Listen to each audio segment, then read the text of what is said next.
Hey, this is United in Green.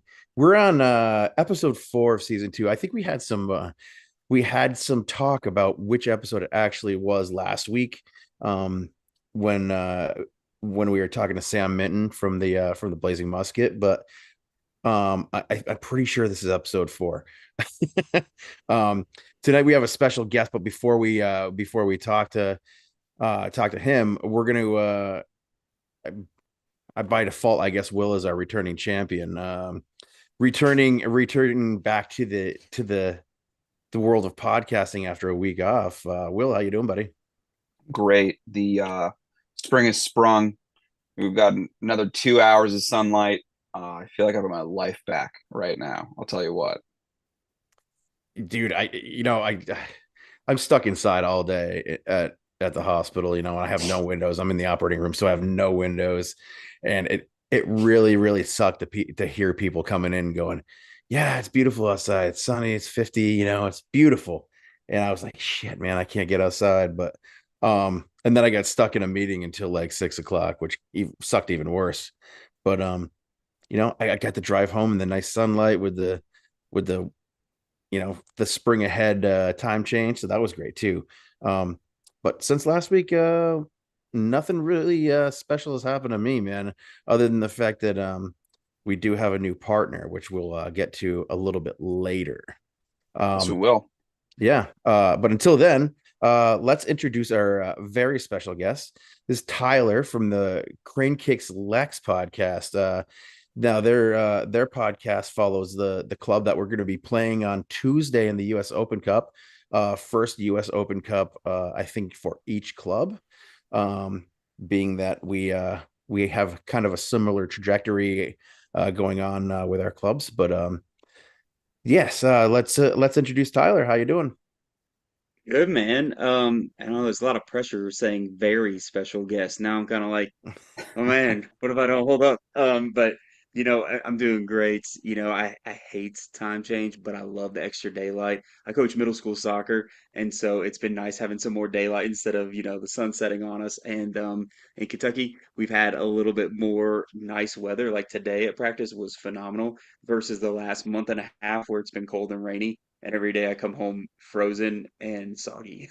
So it's been good, man. But we're real excited for our matchup with you guys. This is our second time in USOC. We went up against Lou City for our first time, which was kind of Oh, wild. It was like a dream matchup. Like nobody really expected it would actually happen, but everybody's like, "What if we do this? What if we have it?" Because for anybody in Vermont that doesn't know, like Louisville, Lexington, oil and water, like as far as sports rivalry goes, it's explosive. So it was kind of a dream matchup to have, and to only fall 0-1 to them. It wasn't such a bad first round, really. it kind of makes me think about you're coaching the youth soccer, and my son was he's got a tournament, an outdoor tournament, Yeah. yeah, in Massachusetts this coming weekend, and it's the first outdoor tournament, and it's always terrible weather. Yeah. Right now we're forecasted for 55 degrees and sunny, but we'll see what happens. On last year we ran into like 33 degrees and freezing rain the entire time we were there, and it was miserable. But that Mm. said, I can tell you that he was out his first outdoor practice on Monday Uh-huh. at Virtue Field, where your boys are going to come and face our Vermont Green. And he said it was frozen. He Mm. said that the ball moved very fast, and he said that it was impossible to take touches. So, with that, I'm gonna turn it over to Will, because I bet he's got some questions to ask you. Well, Sure. at first I would also say, Vermont weather unpredictable because on my weather app it says we're supposed to have 32 degrees before the sun sets. So truly what the weather is going to be is anybody's Oh, guess. I was speaking for Lancaster, Mass, but Oh, this Lancaster, this Mass. coming It's gonna be a weekend. little colder for our open game. But Tyler, I guess I'm interested. You got been looking up your club.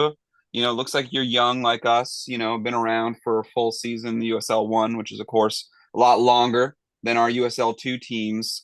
You get to play. You're jealous of that, but why don't you tell us a little bit about what Lexington is? What the club represents and sort of, your perspective. Yeah, man. So Lexington, getting a full season, it was kind of surreal because I had started following the club from inception. Like the moment they mentioned it, I was like, oh my gosh, this is wild. And a lot of other people were on the bandwagon as well. But seeing it kind of grow from an idea and seeing every little piece take shape, and then eventually me just deciding to start like writing about it, and then writing turns into like being on social media, and then that turns into me eventually podcasting.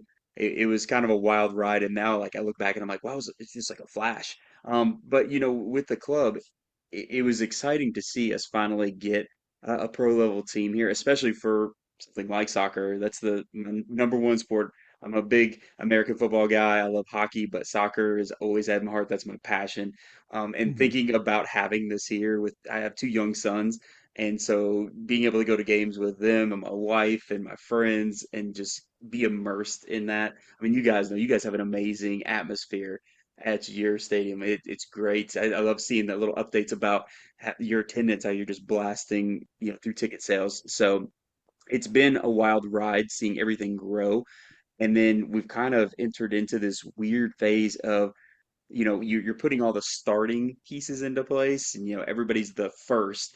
And now this season, there's been a big shakeup. I mean, we have some returning players, but not many. We had 10 returning players. Otherwise, we had people cycle in the front office. We had people cycle in the coaching staff. We had players cycle out. In fact, one of my podcasting partners, he used to be the first marketing and comms director for LSC, which is kind of cool. It's wild to see his perspective on things now that he's on the other side. But our club is still gaining an identity. I think it's a lot of feeling things out. Our ownership group went, feet first in and just started going with the youth club, building up from there. Two of our local youth programs got merged into LSC's youth program, so there were growing pains, and there still are. But they're developing that pipeline. We have our W League team. Super League's coming in August, which is insanely exciting. I'm so pumped for that. That is really cool, especially with the new D1 sanctioning. So, that and the new stadium, it's just a lot all at once. And so, as a fan and as a content creator who loves this club, it's just a really exciting time. And it's the weirdest thing because I would always tell like my friends and my wife, I'm like, it would be amazing to be around for the start of like your team. Like what must it have been like for all these other teams or these other people that were fans of teams, and then you're like there for the beginning and you see it all grow, and like here I am living it, and it's weird. I could tell you straight off, like when I first saw the, and I don't even know where I saw. I think one of my friends sent it to me and was like, "Is this a fucking joke?" And I was like, and I saw like it just said Vermont Green coming soon or something like that, and Yeah, it was just a Twitter page or something like that, and I right. was like, I don't even know. So like little by little they started like releasing little tiny things, and I was like, okay, all right.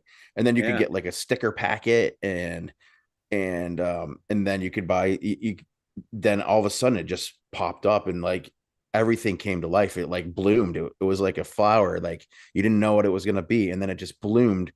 And then just following them on social media, I got to meet our Tyler. We call him Tyler the creator because he created our yeah, supporters group, and I met him through the Green Mountain Boys page. I don't even think we weren't called the boys at that time yet. Um, yeah. but we took that from Celtic, and um, Patrick Inferno, one of our founders. He's a Celtic fan, so that's kind of where that came from. But it grew very organically, and that's how I met Will, and I met all the other guys that started to support the team. We got like meetups at one of the local breweries, and everything just kind of started to snowball. And it was a small group of us at first. There was probably what well, probably like 10, 12 of us who met at Burlington Beer Company that day. Yeah, it's been really, grassroots for us too. I And it mean, really and it's exciting to the watch it from the inception. Yeah. yeah, Yeah. it's the neatest thing to watch. And like you said, like to have your own thing.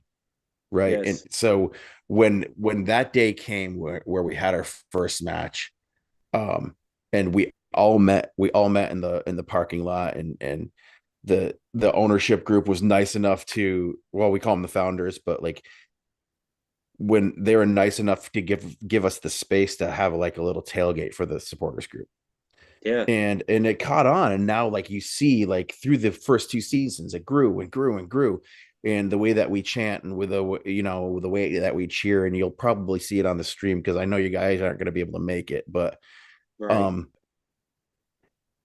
you know, it kind of, it just grew and grew and grew. And then like we brought the youth soccer clubs because we have a lot of youth soccer clubs around this area, and they were getting in, you know, for discounted tickets and that kind of stuff. And I think that our supporters group kind of captured the kind of the eye and the ears of the community, and they then the news started catching on, and it just blew right up really quickly. We went from having like maybe 400 at the first game to 1,500 to by the last game selling out, you know, in the first season. So and our season tickets have sold out already. So It's impressive, man, because I've been watching your club since its inception because I've always really been a fan of you guys' message. I said it on my pod actually. We were talking yep. about this matchup, and I was like, it's so hard to hate you guys as club. Like or root against you really, like even just root against you for a single match because I've really adored a lot of the things that your club and your owners have put forward and stuck by. And I think it's been awesome. And I think that's what's getting in really great attendance. We've had good attendance, but last year results affected some of that. There's a lot of other things going on here. Lexington is very much basketball town, right? And then Yeah. even Mhm. football is kind of starting to, pick up pace a little bit in recent years because we've had some good success. But it's kind of funny even to think back to how many people when they first heard of our club be like, this isn't going to make it because we've actually been burned by a lot of semi-professional teams in our Right. city. And so to hear that there's going to be a pro team and supposedly they're going to stick around and last and garner attendance, a lot of people not believing that for a second. And then as time's gone on, more and more people are like, oh, they're doing this now. Oh, they're building a stadium. Oh, we got this, which is crazy. But like you said, it's just like a process. It's a process of like trying to get people in. And I think you guys, I don't know, you captured lightning in a bottle with getting people out there to cheer your team on. And I think that's what every team, every club, every fan base dreams of is getting that consistent pack in the stadium and everybody just having that camaraderie, being out there and amping up for your team. I think that Yeah, I do think we're. Oh, go ahead, Mike. I was going to say that like a lot of it is that the founder's vision, you know, Patrick and Sam and Matt Wolf, like, and Keel, like their vision really captured what our city and our state is all about. So I think that was a big catalyst too. That's Yeah, my basic thought on that. But Yeah, and I think we're. I mean, it's funny at this point. We're kind of limited with crowd size because it's just a one stand at University of Vermont, and so to the extent that 2,500 is what we can fit into the stands, that's what we're limited with right now. And it's a USL too, so it is semi-pro at this point. That's what we started out as. I think, that there was no capital investment to bring in something at a USL one level because it's right. expensive, and so we're yeah, starting really from the ground up, and the project looks like it is going to go bang. I mean, the and it's season 3 is going to be a real determining factor on that. um I'm curious, you guys have a stadium of 5,000 mhm. and it looks like you pulled 3,000 on opening night. Are you guys sustaining those crowd numbers? So our very first opening night, yeah, it was like over 3,000. Our most recent one, we did not have the best weather, but I think we ended up having like 1,200 reported, which wasn't terrible. It's just always interesting to see, you know what I mean? Because you start Yeah. wondering like, okay, is this a result of, last season because of where we had some struggles here and there? Like we would have really great run of form and Hmm. nice weather kind of coinciding with one another, and then we would maybe have some strings of away games, and then we'd come back and then lose one, and it would be bad weather at the same time. And so then you're like, what are all those factors there? But I mean, getting over 1,000, I feel like is okay, especially because where we're playing in Yeah. Georgetown, which is a neighboring city, and so pulling people out there, for people like me, I live 15 minutes away because I'm on the side of town that is bordering that county, so it's just right down the road. But other people, getting from one side of Lexington to the other is sometimes a 45-minute ordeal. So, it's something where I'm very, very curious when we get this stadium up and running, what's that attendance gonna blossom into? But I'm even more curious, even this Friday, we got a home match against Chattanooga. The weather's not supposed to be great, but I mean, is attendance gonna hold? I don't know. Those are questions that I'm curious to see because I saw last season and how it went Mhm. little up and down. And then this season, the club is doing more things like flash sales, or for instance, like season ticket holders. We could choose one of the matches in March and then give two tickets to a friend and they can come. So initiatives like that, I think, will really help. But I'm kind of waiting to see what happens when the weather starts getting more spring-like, a little bit Yeah. warm, more Yeah. consistent. People want to I get out feel and like do something. Yeah. we have a lot of success bringing people in consistently because the owners are very conscious of making it a fun place for families. So, not Yeah. only do we have alcohol sales, Hmm. we have multiple food vendors, both, Yeah. from the, college offering dining services to food trucks that show up. So local craft food trucks show Yeah. up. Ben and Jerry's is there with an ice cream truck. With Yeah. people giving away free stuff, there's nets out back for kids to shoot the ball around. I mean, it's there's reasons to come even if a kid runs off in the first 5 minutes because there's entertainment behind the stands too. So, I feel Right. like That's my son. We know offering that well. those, Yeah. yeah, offering those, pulls people in.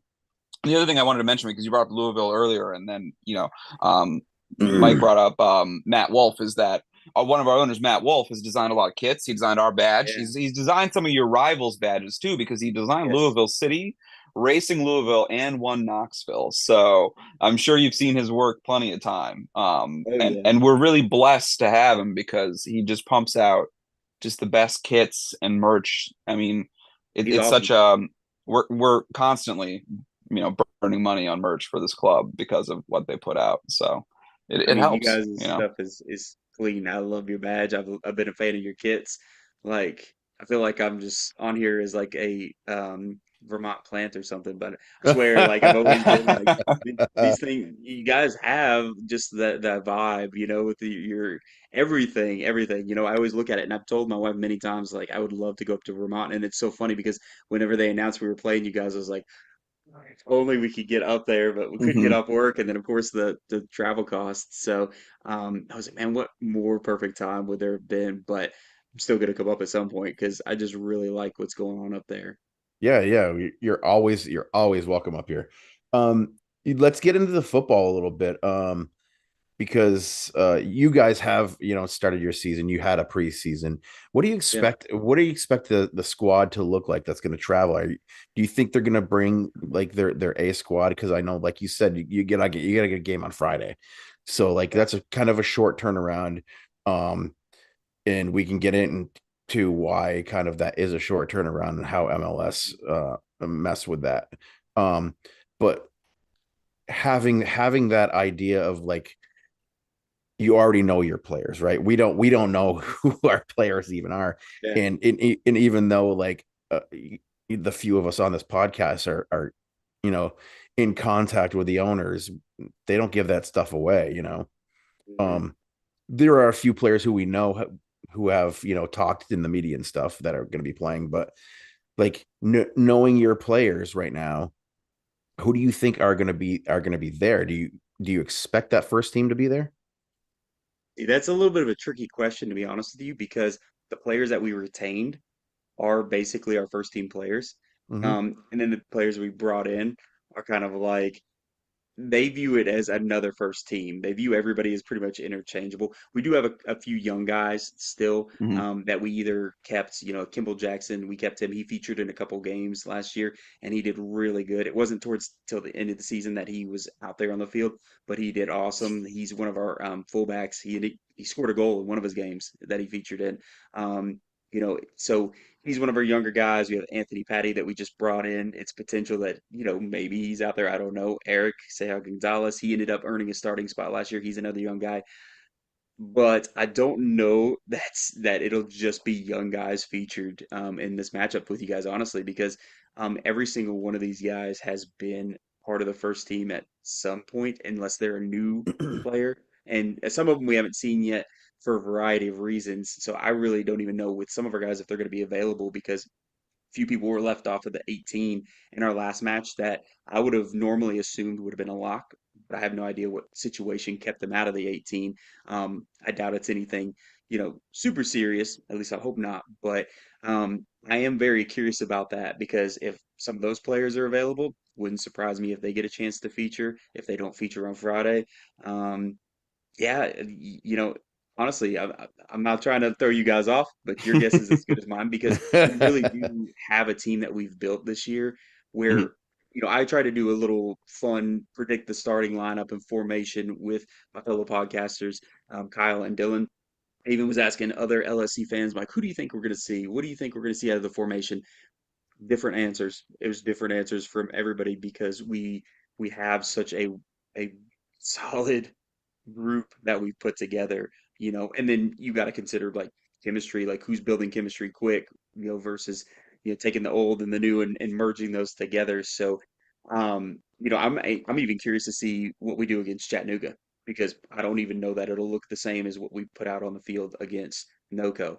So, Right. I'm kind of like feeling like this is the very beginning all over again. It's a weird feeling because I'm like year two, it should feel like I know everything and everything's expected.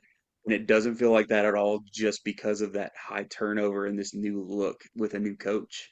Right. We Part and of me we have thinks that that, we have that every single year, right? Like yeah. we have Yeah, new players that come in. We have some returning players, but a lot of our guys, we've had a lot of guys already drafted in the MLS Super Draft, yeah, and now we have a lot of players playing in the championship and in USL One, and even Gavork yeah. Diarbian playing for Revs Two right now, in a You starting guys have spot. So Itor, right? and Torgerson, Itor, yeah, yeah, oh yeah, Itor, from yeah, Itor is UK. one of your guys, yeah. Yeah, Um, He got drafted. I went to yeah, Seattle, but I think he's back in Norway. I'm not sure where he is right now. he's big, yeah, he's But green, he is a Viking.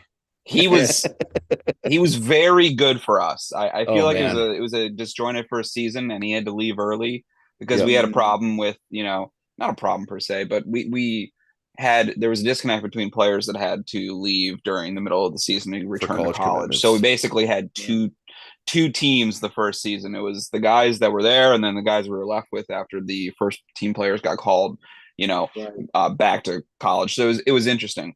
I have to imagine though that Lexington's going to be inclined to put out the strongest team possible. I mean, at this stage, I mean, you guys are a young club, and it feels like Yeah, exposure hmm, is such a big deal, and it feels like the U.S. Open is the best way to get that. I mean, obviously, you're going to see people in your division constantly, but how often do you get to make a splash in the Open Cup? So I feel like there's the incentive to put out as strong as possible of a team. I mean, and I yeah. guess my question for you is: are you concerned that because your captain is a former Spurs player, that the DNA is just there to bottle it? I mean, that's really my question for you. But I don't mind the Spurs jab because I'm not a Spurs fan. I'm I actually am. uh, I'm an Everton fan, so I feel Oh, pain that's every tough. day. So That's tough. Yeah, yeah, it you're used is. to the It is. I'm pain. just like a masochist, I guess. You know, I will say, you're on the money. I don't think that we're gonna hold anything back. Even whenever we talked to our new head coach, Darren Powell, brought up the question of USOC, I was like, okay, so what's the approach there? What's the preparation? What are we looking at? Because some teams do. They tend to hold back and they don't really take it seriously. Most do. Most actually put out, whoever they can that they think is gonna just crush it, get exposure, keep climbing that ladder. But then sometimes you'll see a little bit of a mix in of like, well, we'll see what happens. We'll get some players playing time that normally don't. I don't think Darren Powell's that type of guy though. He's very much motivated. He seems like he wants to put out the team that he knows is going to produce every single time and not hold anything back. So I do anticipate that you're going to be correct. I mean, that he's going to want to make a name not only for himself but for our team and get that word out because we're still young. We're still young. This is just year two, and last year results weren't what everybody was hoping. It wasn't horrible, but it wasn't like, oh yeah, we made a splash first year. We're in top five. We got kind of what we expected. Your first year. feeling things out, finishing in ninth. So this year there's a lot of expectation with the talent and the coaching. Like League One rankings, anybody who does any of that type of stuff, any content creators, everybody's put us at the top or near. And so in some ways it's a little unsettling because we went from being underdogs and nobody believed in us, and it's like, oh, okay, well now we can prove everybody wrong, to now being like, oh, we're like enemy number one. Everybody's looking to take us down a peg and say, see, I told you they were the same team as last year. And I don't think Darren Powell wants that. I think he wants to be like, here we go. Even with our no-co game, it wasn't like he was mad, but you could tell that he afterward was like, I know that we could have won that. I know we could have come away with 3 points, and first game of the season, it's warm up. Everybody's kind of feeling things out. You even got to feel out other teams quite a bit. And so for somebody like me, I'm like, oh, a draw against a good side, it's okay. We'll be all right. We just got to heat up at the right time. Not a big deal. But you can tell he hungers for more, and I think that that's kind of spilling out into the team based on how they are coming across. And it's no negativity, but it's very much we have high expectations. I think that for your club, looking at like some of the stats from that game, it seemed to me that it was both clubs kind of that first game kind of feeling each Yeah. other out, and and foot mob, like they gave everybody, basically everybody on the field got a close to a 7 out of 10 for Right. for ratings. So it seemed like it's that kind of feeling out process in your own league. I fully expect that you guys are gonna bring a squad that's gonna be competitive. And as far as Vermont Green goes, we know that the guys that they are going to be bringing in are college players, and I think a lot of the amateur clubs didn't know that they could bring in their college players um, Mhm. at the time. Yep. So that's an advantage that we had because our founders went out and did the research and looked into it, and we have college players that are available through even though with whatever NCAA rules allow. But they're able to come in and play. I believe Yaniv Bazzini is going to be there playing for us. He goes to UVM Mhm. already, so he's in town. Um, so he'll be there. He's a big, tall striker. Um, Yeah. he had a run of games where he had what, 6 goals in three, straight That's off the nice. bat coming into the club. Like, he's a big, tall striker. He's a great header of the ball. He's able to run with the ball at his feet. He's also able to put in a good layoff pass if he needs to. So he's not always looking to score, but Mhm. he is the guy. Um, Also a guy that I'm expecting to hopefully come is Zach Zenge. Um, Mhm. Outrageous player out of Georgetown University. And he scored our first goal for us last season. He's more of a creative midfielder, shoot the ball outside the box type of guy. Yeah. He can shoot from distance. He's also a great creator.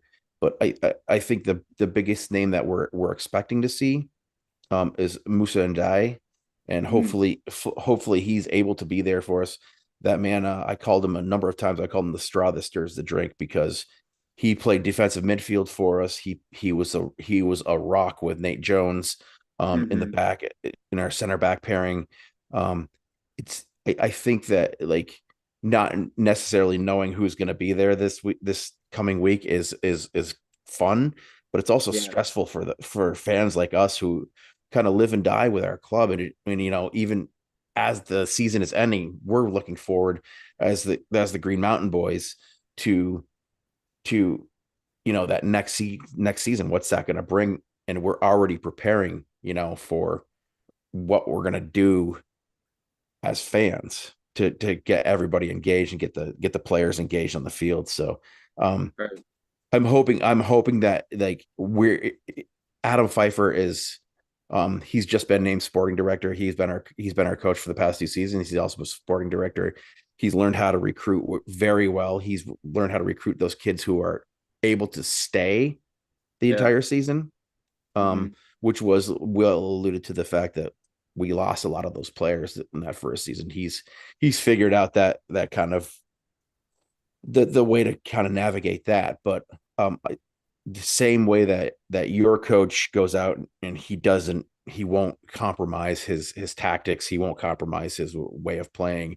Adam Pfeiffer is the very same way. So Yeah. we will be playing a very attacking style of defense, very very high line in the back.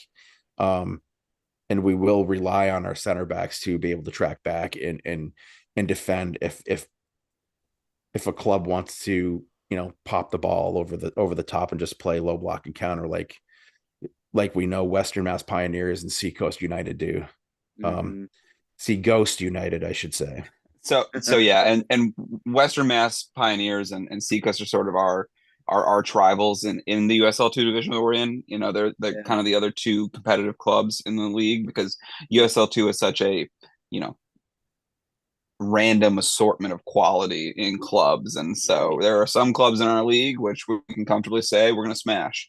And then the big Yeah. games are Western Mass Pioneers and Seacoast. And so I'm curious because I'm looking at the bracket for the cup, and West Mass Pioneers actually play Union Omaha, which is in your division. So I would love to hear how they're going to smash Pioneers into the ground. Can you give us a little read on that club? Are they any good? They are, especially with their new coach. It's so funny because actually last season they were kind of like up and down a little bit. They came to Lexington and we smashed them. Like we completely dismantled them. Nobody expected it. And then after that, they went on like an unbeaten run. And then they just, they just tore through the league.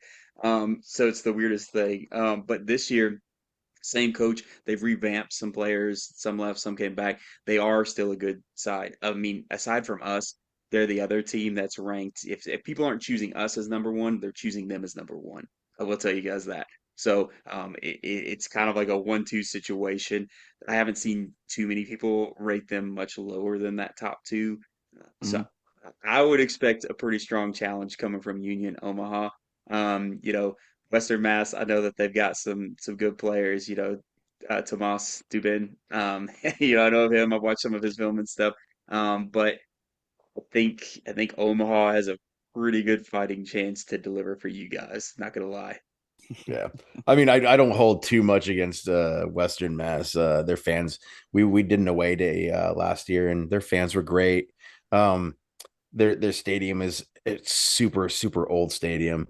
And Uh-huh. it sits in it sits in a Portuguese neighborhood Uh-huh. in Western Massachusetts, and it's just it's kind of a hotbed of football there. So they have a huge fan base, and their club doesn't play the most pretty football. It's kind of them and Sea Glass United play that kind of low block and counter anti football Jose Mourinho type of a style, and It's that's how miserable.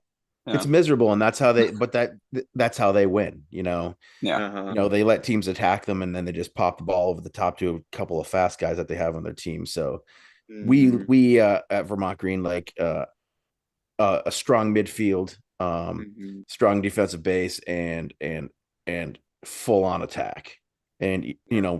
beautiful football. That's what we expect, and that's what we like. And I think that our founders and Coach Pfeiffer have brought that in for us, and I don't expect any different this year. We So definitely what's have a, the a style Mm, that's interesting to me. Sorry, man, I didn't mean to cut you off no, at all. no, no. It's interesting to me because, Coach Powell has been around for quite some time and he's known for attacking style football. And then it's kind of interesting because at NOCO, we were a little bit more like methodical and defensive in the build up. So it was very much like we were kind of feeling each other out. But I would suspect we're going to see some more aggression going forward as the guys have been gelling. It doesn't strike me as the type of just sit back, pop it over, and hit them on the counter. It's going to be a lot more of like, let's build up, wear down, and then and find those good spots. So I'm curious, man, because it sounds like it's going to be a really good matchup with that type of thing. So what's the crowd? What are the crowd atmospheres like in USL One? Are your players used to getting pelters? Because I mean that's gonna happen on Tuesday. So It depends on where you go. Like if you go somewhere like Charlotte, It's pretty sparse. There's not a Yeah. lot to deal with. You go somewhere like Madison, Madison fans, they harass you to no end. Commend them for it, but it makes watching their games miserable when you hear that weird, annoying flamingo noise that they make whenever there's like a corner or something. Oh, So I sounds. can only imagine being a player and they're all doing it right there next to you because on the TV I'm just like, I gotta mute this for a second. So, some environments can be pretty hostile, pretty intense to play in. You definitely hear that around the league, and each player kind of has a different opinion on which one is like the hostile environment. But I'd say more are engaged in that type of thing than not. I think there's very few where like players go and they're just like, oh, yeah, we went there. It was okay. It was fine. So I expect that they'll be prepared for some of that. And to speak the truth is like I don't think that we're hostile, but you're right back, and your left wing are gonna know that Yeah, we're there. yeah. They're And I guess definitely that's what I gonna mean know by that we're hostile. there. It's more of just there's going to be lots of distractions and noise and banter coming their Yeah, way and if because they know, and if they know that if they interact with us, we will take it easy on them. Um, yeah, then they might have a nice game, but yeah. they should. Some players have had meltdowns against because of us before. It has Oh happened. yes, oh yeah, bad meltdowns, bad Yeah. meltdowns. Some Man, So hand gestures and we stuff. keep it family friendly these days, but Yeah, yeah. because there are a lot of kids. early days So it was a little rough, but Yeah. you know, I will you know say how we it have a goes. lot of cool heads for the most part, at least from our returning guys. Still good. trying to fill out the personalities from the new guys, but most of our returning guys, they take it in stride and they're just kind of like, yeah, yeah, okay, and just kind of go on with it. Yeah, yeah. So we are gonna get toward final thoughts here. Um, so I am gonna let Tyler go first. You can plug whatever you need to plug. Sure. Talk about your club, talk about what you want to see out of this game.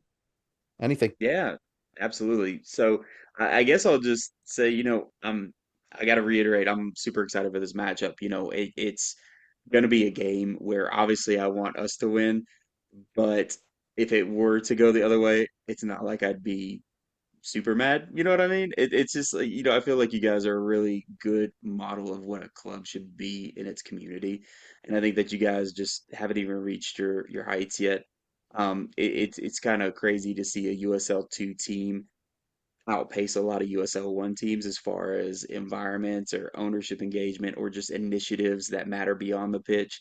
And I think that's really cool. I think that's something that a lot of clubs could learn from, not just in USL2, but beyond and higher up. And I hope that kind of gets, emulated because everybody wants that. They want to feel like their club has their communities back more than just through soccer or more than just a couple appearances, but actually backing up a lot of what they do, and following through. So, I do hope you guys have good luck if you beat us.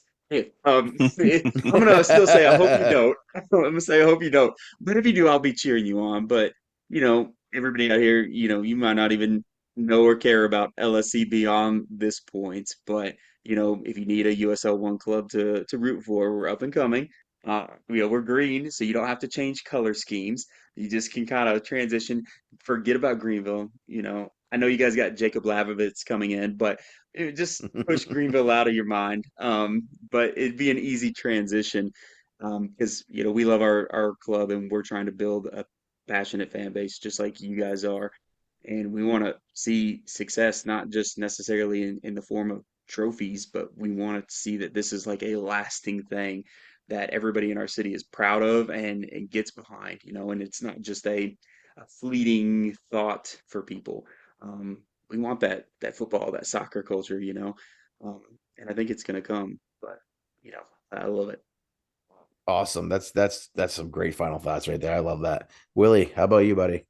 It just seems like everything that we've talked about and I've read about your club, it definitely seems like we're on, parallel tracks here. These are two passionate, probably underserved sporting communities that are latching onto something. And, these things take time to grow, but it seems like the both clubs are moving in the right direction. I think it's gonna be a lot of fun on Tuesday. What I'd say is the club is usually pretty great about having professional streaming done for the games with commentary. So make sure you find where that link is, and share it to everybody you know, because awareness is important for us too. So establish a sister city friendship here, through There we go. football. We're So making it official. I'm gonna go paint it on the sign outside of the airport at Bluegrass Airport. There's Sister City. it's something to do with green. We'll just do that. Yeah. But and if you want to ship any bourbon up here, I mean, we went this Yeah. far without talking about bourbon. So Yeah. And then you guys can send us some like maple syrup, some cheeses, any yeah, other yeah, imp yeah. or exports you want. And that's where my final thoughts are going, because I did listen to your podcast. And thank you for the kind words throughout this podcast and the previous podcast. Just want to set a few things straight for your podcast partners. We do have better cheese in Wisconsin. Um, we do have the Cabot cheese. Is world famous. We do have Ben and Jerry's here. That is us. That is in Waterbury, which is about 40 minutes away from us. But Ben and Very Jerry's close. is basically everywhere. Um, Yeah. and they are our training kit sponsors as well. So, um, and yeah, maple. But we also have this thing that we like to call beer, We're the Oh, best craft true. beer in the country. That best is a craft beer in the fact. country. Yeah, and we like to share that with everybody. And in fact, I dropped this on the podcast last weekend. Inexplicably, I dropped something that wasn't ready to be put out there yet, but it is now. We're now partnering with Zero Gravity Brewing. BB Co served us well for the first two seasons, and now Zero Gravity's come in and picked up that torch and is going to run with it. And I'm excited to see what they produce for us. But as far as you guys go, your club, it would be wonderful to call you guys a sister club, um, Yeah. and to be able to uh, to partner and see what happens with you guys going forward. It's gonna be neat. Now, this is our first U.S. Open Cup. I have a new club in USL 1 to root for. So, um, I Love will it. get down. I will get down to Kentucky someday. Yeah. And pick up a bottle of wonderful bourbon and see where the night takes us. But You have to go on the bourbon trail, go to all the different distilleries. That's Yes, always a fun yes, time to go yes. to bourbon. I know it's boring, but I'm a Woodford fan. I just Oh, yeah. yeah, I have a that's buddy that actually worked for them. He doesn't anymore. He worked for them for a number of years though. So he would always get all these crazy bottles and I was like, "How did you get that?" And he's like, "They just gave it to me." I'm like, "What are you talking about? They just gave it to that's what you, man." happens with Ben and Jerry's. They just give you ice cream. Yeah. I'd Um, take that too. but as far as the streaming goes, I do know that the USSC is in charge of that, so I don't think our streamers are going to be doing that. Well, Unfortunately, that's a Brian shame. I didn't know Brian that. Brian That's a Mc- shame. my Brian McLaughlin may not be on that stream. I think they're streaming it. They're actually calling the game from Florida. Um, Mm, so yeah, that might not be up to us. So well, we'll see what happens with that. Um, but until then, I do want to mention, and I know I talked about it at the beginning of the pod. We have just announced our partnership with the Blazing Musket. Um, Blazing Musket is a soccer blog, New England sports blog.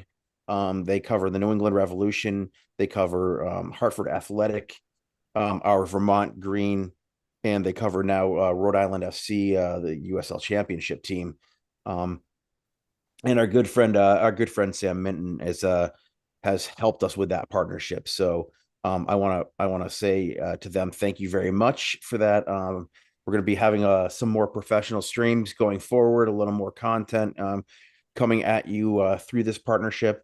And if you can, just go out there and subscribe to them. There is a free subscription. You get a newsletter. You get a newsletter weekly.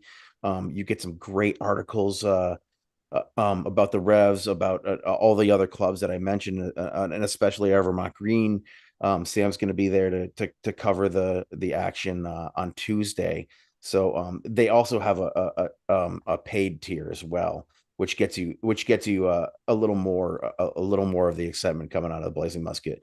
But they also have a podcast coming that's going to be coming out from Rhode Island FC, as well as the Revolution Recap podcast. So again, we just want to thank them, and we'll be mentioning them every week. So you're gonna have to deal with me saying that. And outside of that, a little more housekeeping. You can find us on Instagram, which is kind of where we live in the social media world. You can find us on all your favorite podcast platforms, as well as Crane Kicks Lex as well. Go ahead and search them out. They're a great podcast. They know what they're talking about. They put out a nice professional recording every week. So um, give everybody as much love as you can. Until then, I want everybody to go out there, tread lightly, and be safe, and up the green.